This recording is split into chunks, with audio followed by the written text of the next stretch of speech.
स्वाध्याय को आगे बढ़ाते हैं। हमारा स्वाध्याय चल रहा है डॉक्टर जोसेफ मर्फी की बुक आपके अवचेतन मन की शक्ति। तो आज हम देखते हैं क्या है तस्वीर की तकनीक। कल हमने देखा था सच्ची प्रार्थना का विज्ञान और कला।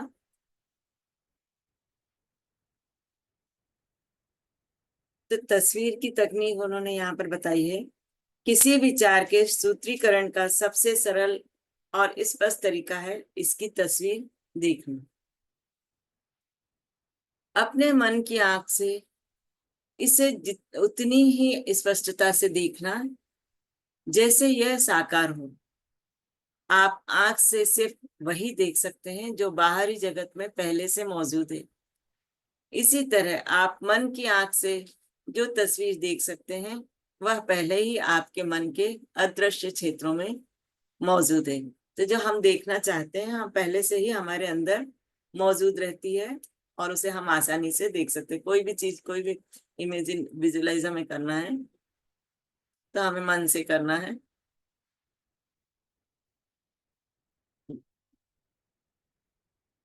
जो भी तस्वीर आपके मन में है वह चाही गई अदृश्य चीजों का प्रमाण है।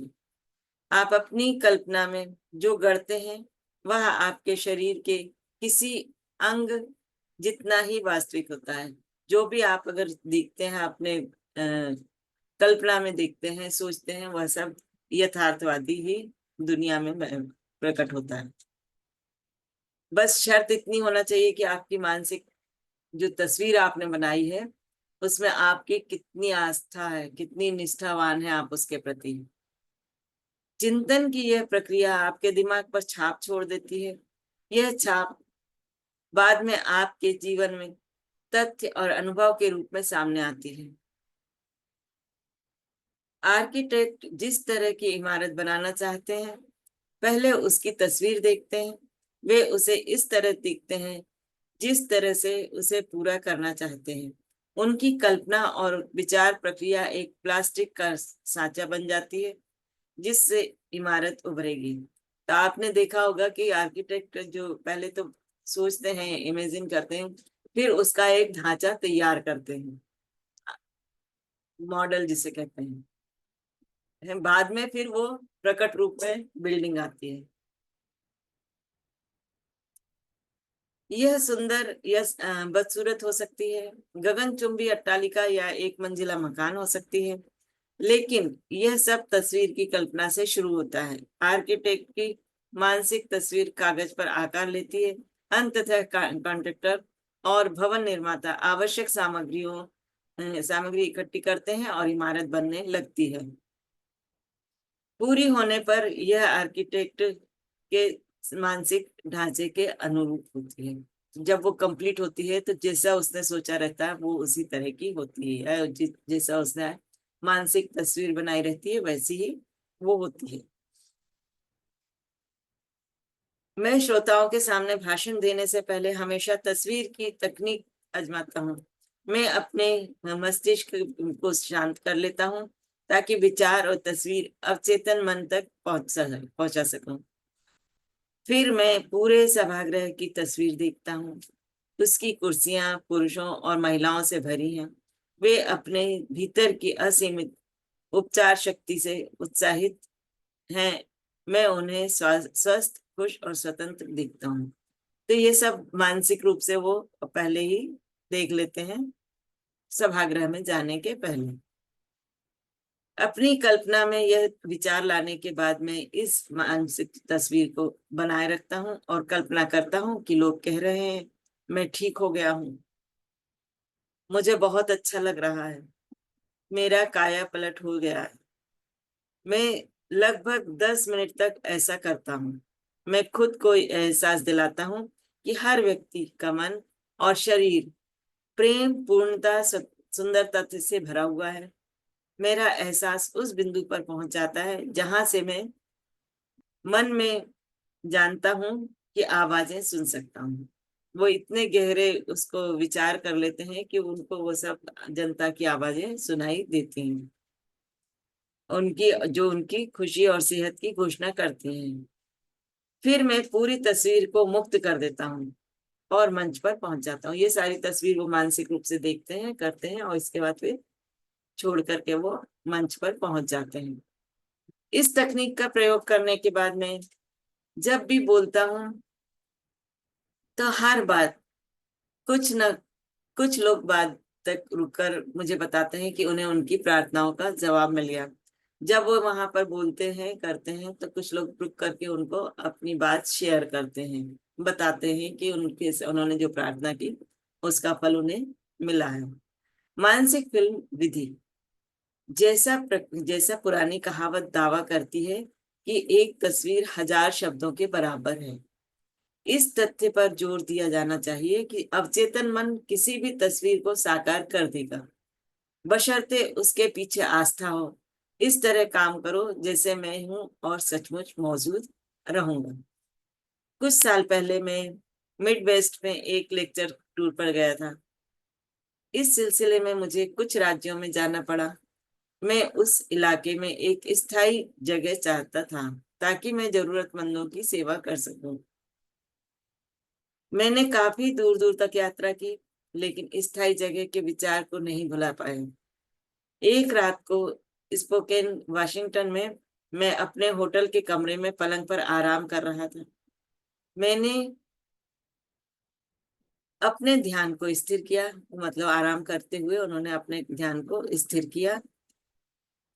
शांत और निष्क्रिय तरीके से मैंने कल्पना की और मैं बहुत बड़े जन समुदाय के सामने भाषण दे रहा था। तो उन्होंने कल्पना की कि वो बहुत बड़े जन समुदाय के सामने भाषण दे रहे हैं। लेकिन ये सब उन्होंने कब किया? जब पूरी तरह से अपने आप को शिथिल छोड़ दिया। मन से भी बिल्कुल कोई विचार नहीं, कुछ नहीं, एकदम शिथिल होने के बाद उन्होंने अवचेतन मन तक के ये सब बातें पहुंचाई। मैंने सुनने वाले लोगों से कहा, मुझे यहाँ आकर खुशी हुई।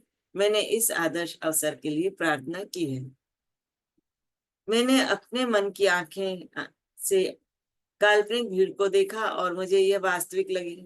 मतलब वो देख तो कल्पना में रहते, लेकिन उसको उन्होंने पूरी तरह से ऐसा सोचा कि यह वास्तव में ही भीड़ इकट्ठी हो गई है। मैंने किसी अभिनेता की तरह इस मानसिक फिल्म का नाटकीकरण किया। मैंने संतुष्टि महसूस की कि यह तस्वीर मेरे अवचेतन मन तक पहुंच रही है, जो अपने तरीके से इसे वास्तविकता में बदल देगा। अगली सुबह जागने पर मुझे काफी शांति और संतुष्टि का एहसास हुआ।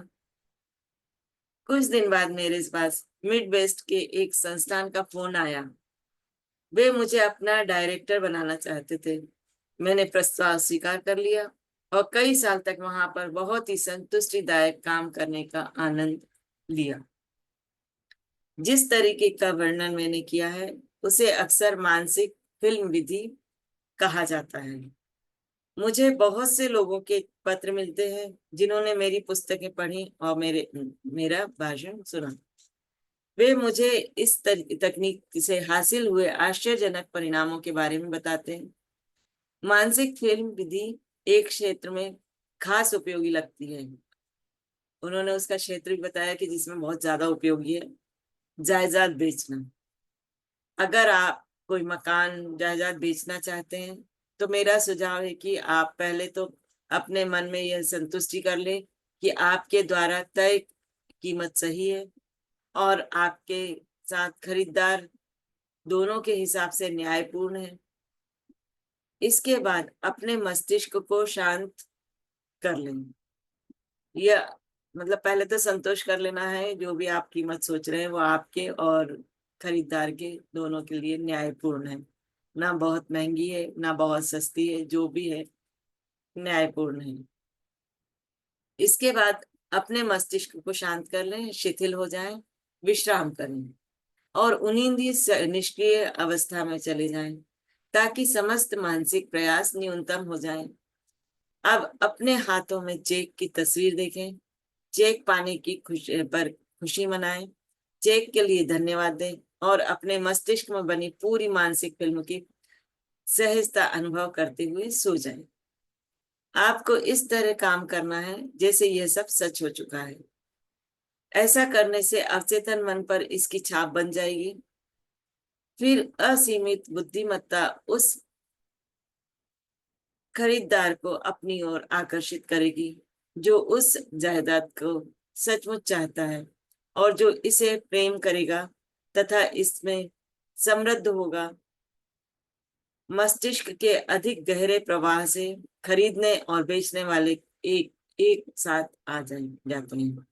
आस्था होने पर मन में रखी मानसिक तस्वीर हकीकत बन जाती है। अगर आपकी आस्था सही है, आप निष्ठावान हैं, तो ये आपके साथ होगा ही होगा। बारडोइन तकनीक। चार्ल्स बारडोइन फ्रांस के रूसो इंस्टीट्यूट में प्रोफेसर थे। वे new Nancy school of healing के कुशल साइकोथेरेपिस्ट और शोध निदेशक थे। उन्होंने पाया कि अवचेतन मन को प्रभावित करने के का सबसे अच्छा तरीका उनिंदी निष्क्रिय या नींद जैसी अवस्था में पहुंचना है। मतलब पूरी तरह से शिथिल हो जाना है और अपने को ढीला छोड़ करके जैसे उनिंदी अवस्था में पहुंच जाना है, जहां सारे प्रयास कम से कम हो जाएं। फिर चिंतन द्वारा यह विचार शांत, निष्क्रिय, ग्रहणशील तरीके से अवचेतन तक पहुंचाया जाता है, जैसा बारडोइन ने स्पष्ट किया। ऐसा करने अवचेतन मन को भरने का एक आसान तरीका सुझाई वस्तु के विचार को सघन करना है। इसे तत्काल याद होने वाले संक्षिप्त वाक्यांश में व्यक्त करना है और लोरी की तरह बार बार दोहराना है। मतलब जो भी विचार है आपको उसको शार्ट में ले लेना है और उसको बार बार उसको दोहराना है। कुछ साल पहले लॉस एंजल्स में की एक युवा विधवा लंबे और कटु पारिवारिक विवाद में उलझी हुई थी। उसके स्वर्गीय पति ने पूरी जायदाद उसके नाम कर दी थी, लेकिन पहली शादी से उसके बेटे बेटियों ने वसीयत को गैर कानूनी ठहराने के लिए मुकदमा दायर कर दिया था। उन्होंने विधवा के समझौते के प्रस्तावों को ठुकरा दिया था। जब इस विधवा ने मेरी मदद मांगी तो मैंने उसे बारडोइंग तकनीक बताई। मैंने उससे कहा कि वह अपनी आवश्यकता को कुछ शब्दों में भर ले ताकि वह उसकी याद पर आसानी से अंकित हो सके। जब हम किसी भी चीज को छोटे उसमें ले लेते हैं तो वह बहुत तेजी से हमारे मन में अंकित हो जाती है। उसने जो वाक्यांश चुना वह था, यह देवी इच्छा के अनुरूप पूर्ण हुआ। इन शब्दों से उसका मतलब था कि असीमित बुद्धि जो उसके अवचेतन मन के नियमों द्वारा काम कर रही थी, सामंजस्य के सिद्धांत द्वारा सामंजस्य पूर्ण निष्कर्ष निकालेगी। 10 रातों तक हर रात वह एक कुर्सी पर बैठी और अपने शरीर को सुनिश्चित तरीके से शिथिल करके उनिंदी अवस्था में पहुंची। फिर उसने धीरे धीरे शांति और भावना से यह वाक्य बार बार दृढ़ता से कहा, यह देवी इच्छा के अनुरूप पूर्ण हो गया है। उसे आंतरिक शांति का एहसास हुआ। फिर वह गहरी सामान्य नींद में सो गई। 11वें दिन सुबह जागने पर उसे सुखद एहसास हुआ। उसे विश्वास था कि यह सचमुच पूर्ण हो गया है। उसी दिन उसके वकील ने उसे फोन किया और कहा विपक्षी वकील और उसके मुवक्किल समझौते के लिए तैयार हो गए थे। सामंजस्यपूर्ण समझौता हो गया और मुकदमा वापस ले लिया गया। तो ये आपने देखा कि अवचेतन मन की कितनी अधिक शक्ति है, वो क्या कुछ कर सकता है। अब ये हमारे ऊपर है कि हमें इधर उधर भटकना है या अपने अवचेतन मन से काम लेना है। तो